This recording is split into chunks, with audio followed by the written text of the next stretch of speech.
வவுனியா நகரிலிருந்து 18 கிலோமீட்டர் தொலைவில் அமைந்திருக்கின்ற 5 ஏக்கர் 9 பரப்பு நிலப்பரப்பை கொண்ட இந்த மாபெரும் காணி விற்பனைக்குள்ளது.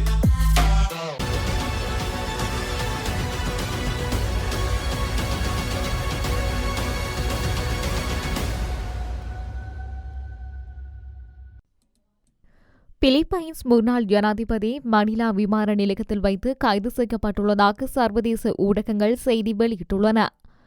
சர்வதேச குற்றவியல் நீதிமன்றத்தின் கைது உத்தரவை தொடர்ந்து விமான நிலையத்தில் வைத்து இன்று கைது செய்யப்பட்டுள்ளார்.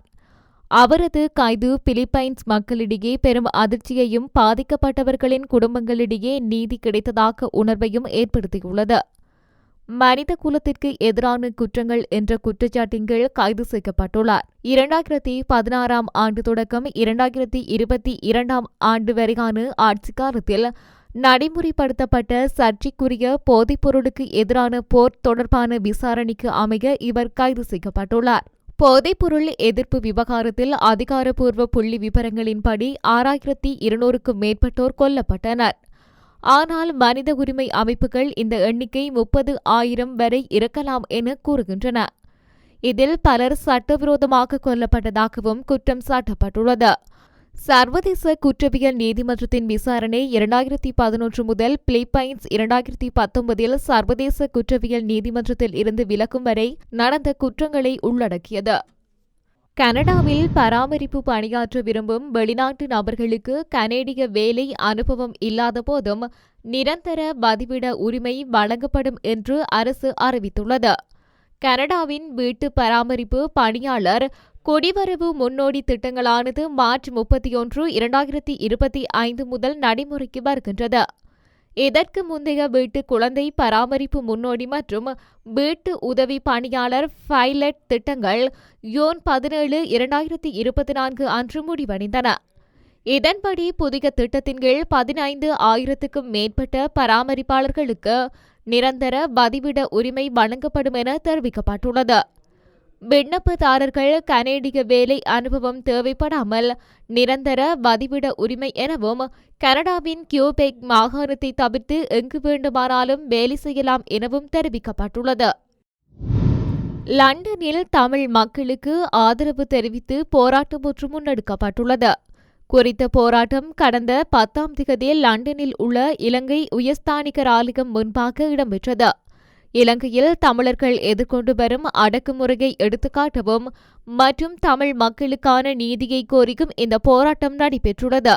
சர்வதேச மகளிர் தினத்தை நினைவுகூரும் முகமாக தமிழ் பெண்கள் இன்றளவும் எதிர்கொண்டு வரும் அடக்குமுறைகளுக்கு எதிர்ப்பு தெரிவிக்கும் முகமாகவும் மற்றும் இழைக்கப்பட்ட அநீதிகளுக்கு நீதியை வலியுறுத்தியும் இந்த போராட்டம் மேற்கொள்ளப்பட்டுள்ளது.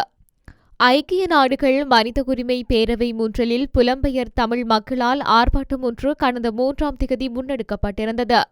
இலங்கையில் தமிழினத்தின் மீதான இன அழிப்பு மற்றும் ஒடுக்குமுறை நகர்வுகளுக்கு நீதி கோரும் வகையில் இந்த ஆர்ப்பாட்டம் இடம்பெற்றிருந்தமை குறிப்பிடத்தக்கது. காசாவுக்கான மின்சார விநியோகத்தை உடனடியாக நடைமுறைக்கு வரும் வகையில் இஸ்ரேல் துண்டித்துள்ளதாக சர்வதேச ஊடகங்கள் தெரிவித்துள்ளன. இந்த உத்தரவை இஸ்ரேலின் மின்சக்தி அமைச்சர் எலி ஹோகன் பிறப்பித்துள்ளதாக தெரிவிக்கப்படுகின்றது.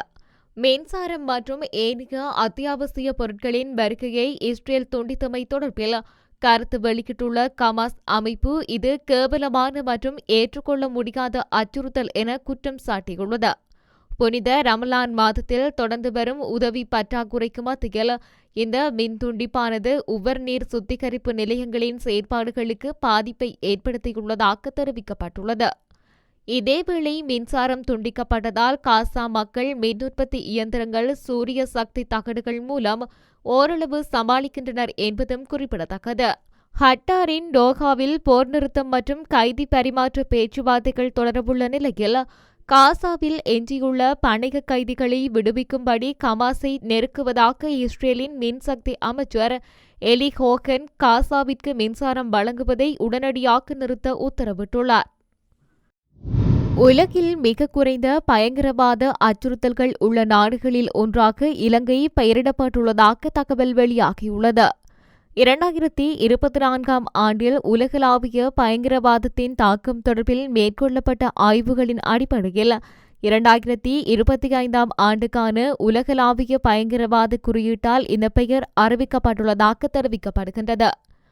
பொருளாதார விஞ்ஞானம் மற்றும் சமாதானத்துக்கான சர்வதேச நிறுவனத்தால் பயங்கரவாத தாக்கத்தின் அடிப்படையில் நாடுகளின் தரவரிசையின்படி உலகளாவிய பயங்கரவாத குறியீடு குறிப்பிடப்பட்டுள்ளது. குறியீட்டில் பரிசீலிக்கப்பட்ட 163 நாடுகளில் இலங்கை 100வது இடத்தை பிடித்துள்ளதாக 12வது வருடாந்த பயங்கரவாத குறியீட்டு அறிக்கையில் தெரிவிக்கப்பட்டுள்ளது. பயங்கரவாத குறியீடு பூச்சியத்துடன் இலங்கையை 63 நாடுகளுடன் குறியீட்டில் மிக குறைந்த இடத்தை பெற்றுள்ளதாகவும் குறிப்பிடத்தக்க அளவில் முன்னேற்றம் அடைந்துள்ளதாகவும் அறிக்கையில் சுட்டிக்காட்டப்பட்டுள்ளது. கடந்த வாரம் மார்ச் 7ஆம் தேதி கனடாவில் நடந்ததாக சந்தேகிக்கப்படும் துப்பாக்கிச் சூட்டில் 20 வயது இலங்கை யுவதி ஒருவரும் ஒரு நாயும் உயிரிழந்துள்ளதாகவும் 26 வயது ஆணொருவர் படுகாயமடைந்துள்ளதாகவும் தெரிவிக்கப்பட்டுள்ளது. யாழ்ப்பாணம் கோண்டாவில் பிரதேசத்தைச் சேர்ந்த நிலக்ஸி ரகுதாஸ் என்ற தமிழ் யுவதியே இவ்வாறு உயிரிழந்துள்ளதாக தகவல்கள் தெரிவிக்கின்றன. மார்காவில் உள்ள ஒரு வீட்டிற்குள் இரட்டை துப்பாக்கிச்சூடு நடந்துள்ளது. கடந்த ஆண்டில் இந்த வீடு பலமுறை குறிவைக்கப்பட்டு சுடப்பட்டதாக காவல்துறையினர் கூறுகின்றனர். அமெரிக்காவில் சிறிய ரக விமானம் ஒன்று வாகன நிறுத்துமிடத்தில் விழுந்து விபத்துக்குள்ளாகியுள்ளதாக சர்வதேச ஊடகங்கள் செய்தி வெளியிட்டுள்ளன. குறித்த விமான விபத்து நேற்றைய தினம் இடம்பெற்றுள்ளது. விமான விபத்தை தொடர்ந்து அந்த பகுதியில் பரபரப்பான சூழல் ஏற்பட்டுள்ளதாக தெரிவிக்கப்பட்டுள்ளது. அமெரிக்காவின் பென்சில்வேனியா மாகாணத்தில் இயங்கி வரும் முதியோர் இல்லத்துக்கு முன்பிருந்த வாகன நிறுத்துமிடத்தில் விமானம் கீழே விழுந்து நொறுங்கியுள்ளது. இந்த விமான விபத்தில் சிக்கி 5 பேர் படுகாயமடைந்ததுடன் மீட்கப்பட்ட நிலையில் அருகில் உள்ள மருத்துவமனையில் சிகிச்சைக்காக அனுமதிக்கப்பட்டுள்ளனர். விமானம் தீப்பிடித்ததை அடுத்து வாகன நிறுத்துமிடத்தில் நிறுத்தி வைக்கப்பட்டிருந்த 10க்கும் மேற்பட்ட கார்கள் தீப்பிடித்து எரிந்து சேதமடைந்துள்ளதாக சர்வதேச ஊடகங்கள் செய்தி வெளியிட்டுள்ளன. குறித்த சிறிய ரக விமானம் விபத்தில் சிக்க என்ன காரணம் என்பது பற்றி இதுவரை எந்த தகவலும் வெளியாகாத நிலையில் விபத்துக்கான காரணம் குறித்து விசாரணை நடைபெற்று வருகின்றது.